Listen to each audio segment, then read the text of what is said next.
Gives me great pleasure to welcome you all here to the second Australian Medicinal Cannabis Symposium, which is a really important event for Australians, particularly for patients and carers.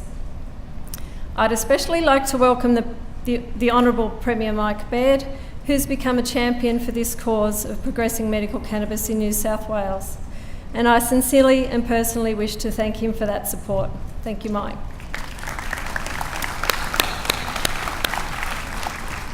I would also like to welcome other politicians and VIPs here today. Your presence is a clear indication that there is great advancement in Australian attitudes to medical cannabis, and my hope is that by your attendance here today, your personal knowledge and support will further evolve, and ultimately, the main beneficiaries will be sick and suffering Australians. There are not enough words to thank our keynote speakers who've given their time so generously to travel from around the world because they believe in medicinal cannabis. I'm excited to welcome them and I look forward to hearing their presentations. I'd like to acknowledge our sponsors for the event, the New South Wales Government, Blackmores Bioceuticals, Epilepsy Action Australia, Medical Cannabis Clinic, and especially Michelle Crane and Hemp Health and Innovation.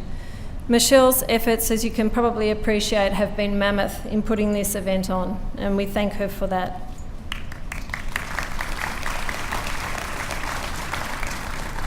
I'd also like to thank my husband Lou for putting up with me, the United in Compassion team, and especially my colleague Troy Langman, who is an absolutely tireless and dedicated worker.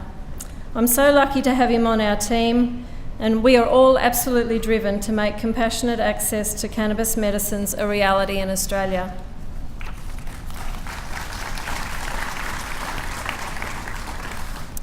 So exactly what is compassionate access? What are we striving for? What has driven this movement in Australia and around the world? Well, for me, it was quite simple. I was a mother watching my youngest son suffer beyond belief. When Dan was first diagnosed with cancer, I remember the oncologist telling us on the first visit that it's not like the old days. We've got great treatments for adverse side effects of chemotherapy. We wanted to believe him. We had no reason not to, but unfortunately he was wrong. Modern medicine doesn't have all the answers for every patient. Dan tried Maxilon, Stemetil, Ondansetron, Anzamet, Kyatril, Amend, Aloxi, Phenergan, and probably others that I can't even remember. Then one day, in sheer desperation, and with no expectation, he inhaled on a cannabis cigarette and his life changed. Our lives changed. He did not vomit again after chemotherapy. He put on weight, he began to enjoy food again, he slept better, he was less reliant on opioids, thus avoiding the many debilitating side effects. He was able to spend more time at home rather than in hospital, and he began to claw back some quality of life. Right or wrong, it was due to one thing alone, and that was cannabis. Then we met others like young Daisha Magic Stevens, who had her life with intractable paediatric epilepsy transformed from one of regular brain-damaging seizures on multiple harmful medications to one of regaining lost milestones and gaining the chance for life as a normal, happy, healthy child, which she is today.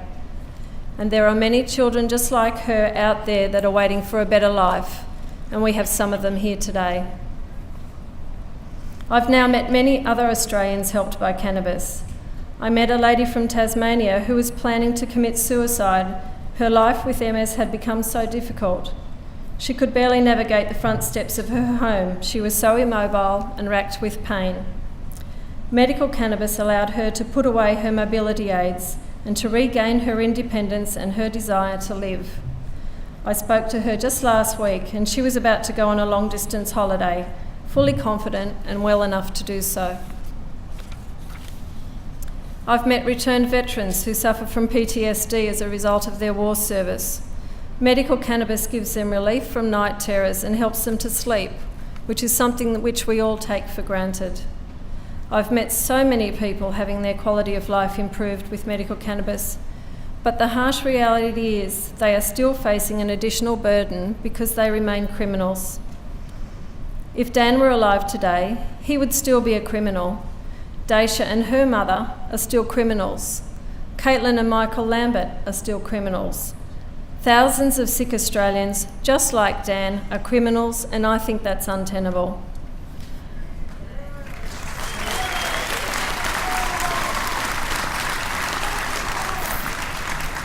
We've made significant headway in terms of effecting change at a very high level, and I'm very grateful for that, but we have largely ignored the patients of today.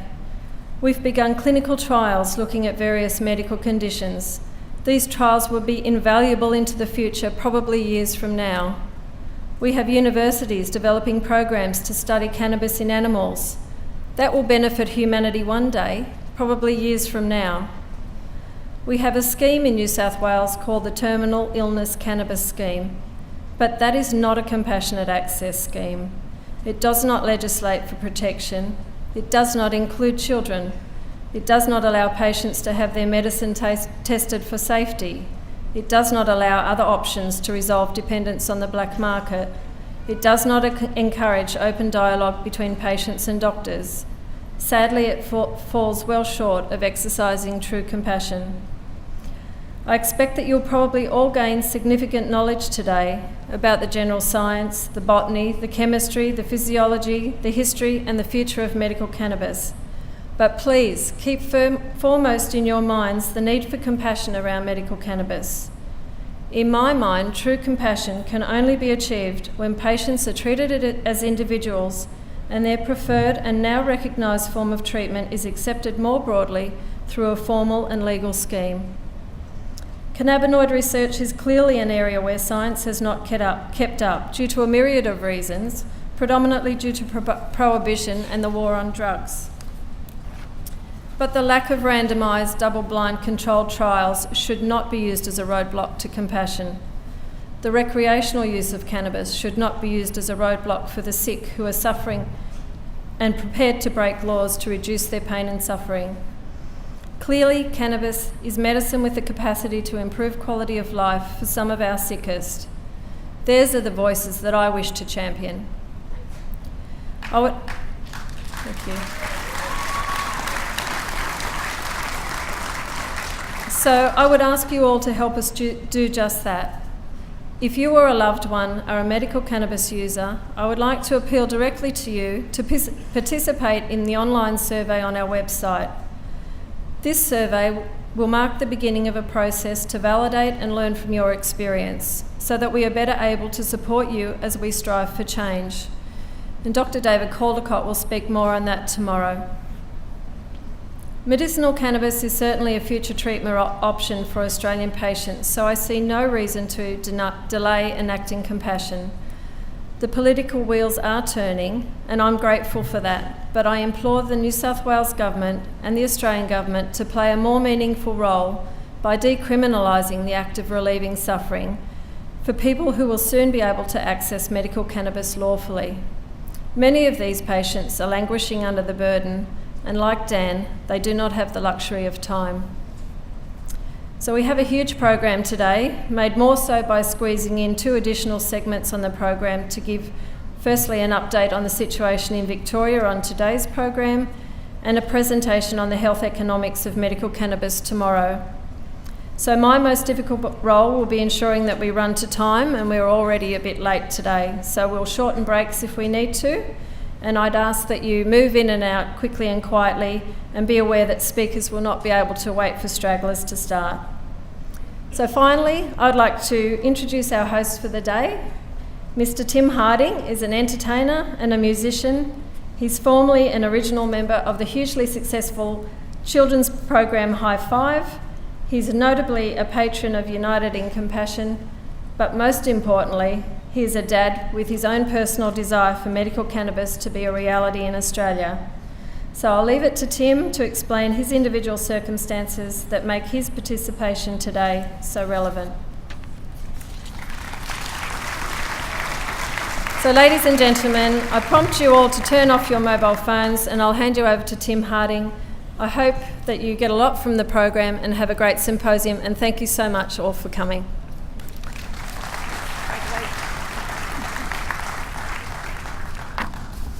Well, very good morning to you all. I'm going to do my best over the course of the next 2 days to make this as entertaining and interesting as possible without doing any dancing. As Lucy said, my name is Tim Harding. My other name was the blonde guy from High Five. As she alluded to, I have a bit of a personal story with this. My daughter has intractable epilepsy, and unfortunately we are one of thousands of families that live through this every single day. And what is becoming more and more apparent is that medicinal cannabis is actually able to help her seizures and the seizures of many, many other children in a simply miraculous way. We've seen children go from having 300 seizures a day to having nothing. So it's incredibly important to us personally, but also for the good of New South Wales and the entirety of our country, that this stuff become legal and very soon. It's now my job to introduce our Premier, who's going to be talking with us today. Very much looking forward to it. Ladies and gentlemen, please put your hands together for our Premier, the Honourable Mike Baird.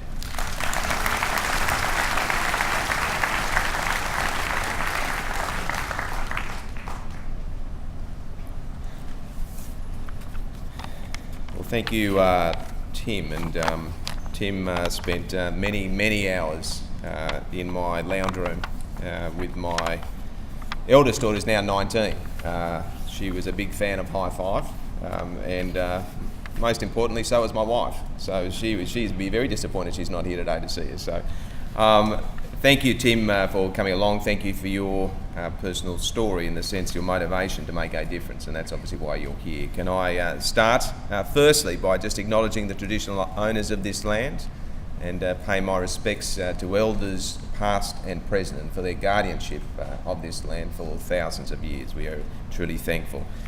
We have some political people here, but it's a great thing because this has gone across the political divide, and I do want to acknowledge obviously the Minister here who is responsible, Prue Goward. It's great to have her here. Sarah Mitchell and Trevor Khan from our upper house will be here during the course of these 2 days, and Dr. Jeff Lee, who's the local member here in Parramatta, is here. I also believe that Fiona Patton from the Victorian Parliament is here, or will be here, together with Ruth Forrest from the Tasmanian Parliament, and Andrea Dawkins as well, I believe, is coming up here. Great to have them here.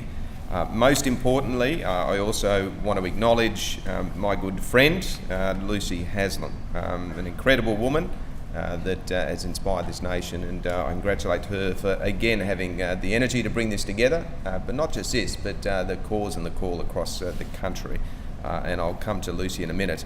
Lastly, there is a young man here, Joshua. He knows who he is. He is the bravest child in Australia. That is undoubtedly my view of him, and it's great to have young Josh, who's come all the way up from Victoria to be here. But Josh, congratulations. You're very brave and you inspire us all. So great to have him here with us.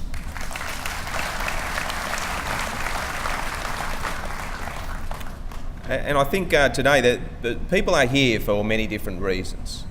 All types of motivations, circumstances, personal or known, have brought everyone sort of back to this room today. And as we reflect on it, it's often the personal story that has driven each of us here.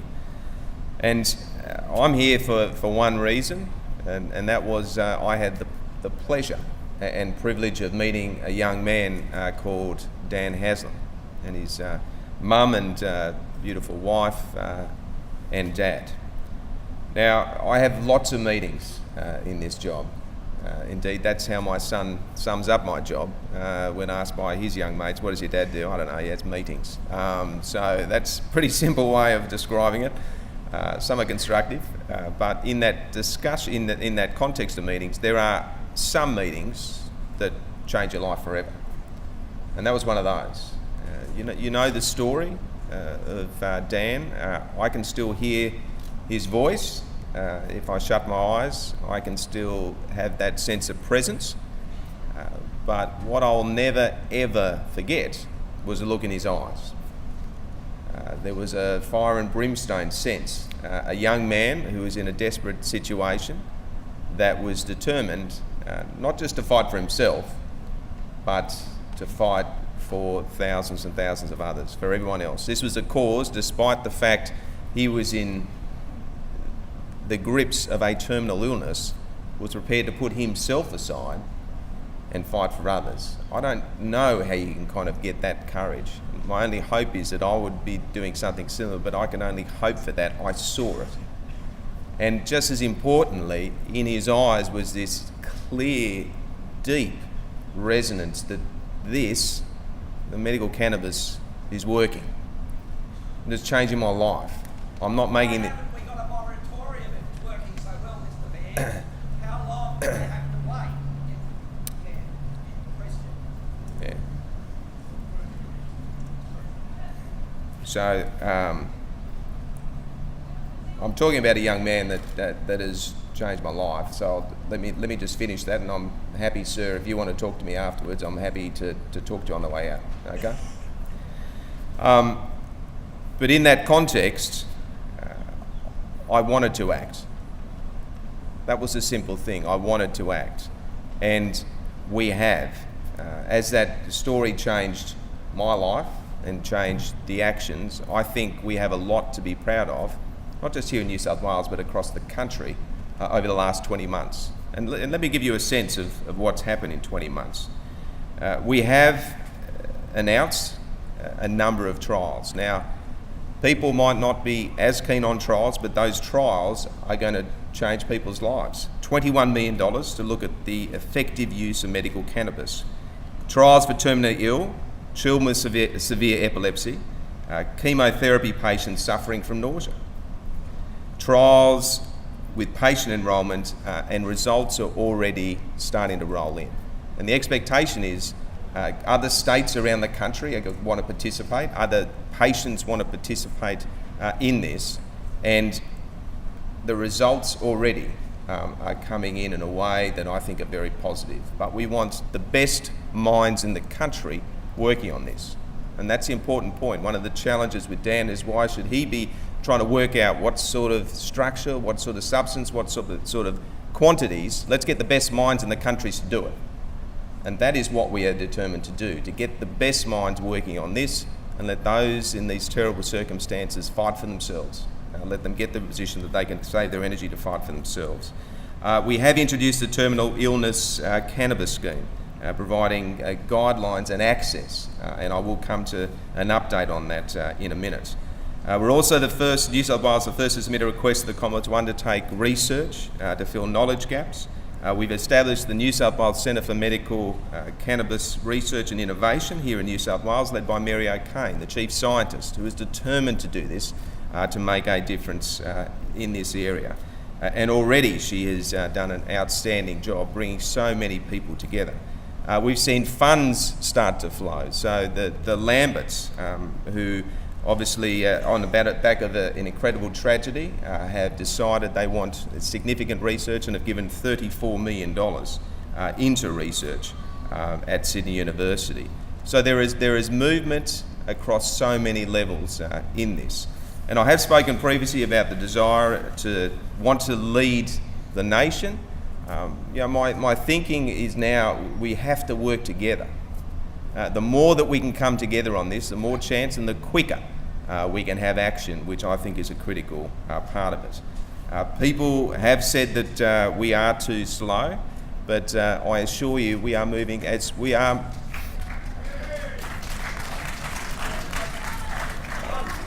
We are moving as quickly as we can, and I know that some won't agree with that, but I can assure you, with everything I have and every resource in government, we are doing everything we can to move as quickly as we can to get the best science in place, the best research in place, to make it as effective as we possibly can, to give it access as quickly as we possibly can. And in Israel, there was a very clear lesson that I learnt having been there just a few weeks ago. And in that, speaking to the Health Minister and many of the practitioners there was a deep concern in Israel that there was access to medical cannabis wasn't going to those who needed it. And they are things that we need to focus on very clearly. We need to make sure that it only goes to those who need it, and there are protections and things we can learn as part of that. So where are we going next? And there are some important parts of this that I do want to highlight. Part of that visit, we signed an MOU with the Hebrew University, who are the world leaders in this space, and they are expected to work very closely with Sydney University and others here in New South Wales.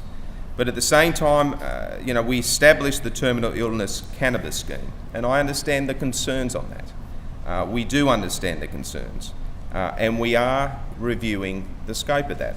And in that context, I've asked Mary O'Kane, who will be looking at that, looking at the eligibility, looking at the registration process, looking at the amount of quantities, looking at the role of police. Can we expand that? And importantly, what we will be doing is we will be renaming it. We'll be renaming it the Medical Cannabis Compassionate Use Scheme. And that is an important change that we are announcing today.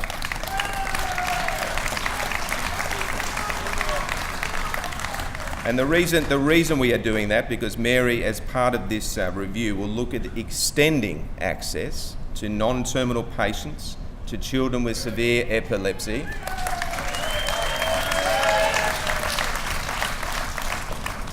and other cases where we think access should be provided. It's not easy, but I can assure you we are determined to make sure it works. So that is a change that we are proud to be announcing today, and Mary O'Kane will be overseeing that as we go as quickly as we can. Certainly, there is a long way to go, friends. The Commonwealth Government has moved as well, and I do ask you to go back and think of where we were 20 months ago. Where were we 20 months ago? And certainly we have had significant movement. And friends, I know that there is frustration and passion in this room, and I welcome that. I welcome that. I welcome the passion. It's a plant. It's a vegetable. It's not a drug. It's a vegetable. It's going to be a long day if you do this to all speakers. I just say that. Yeah.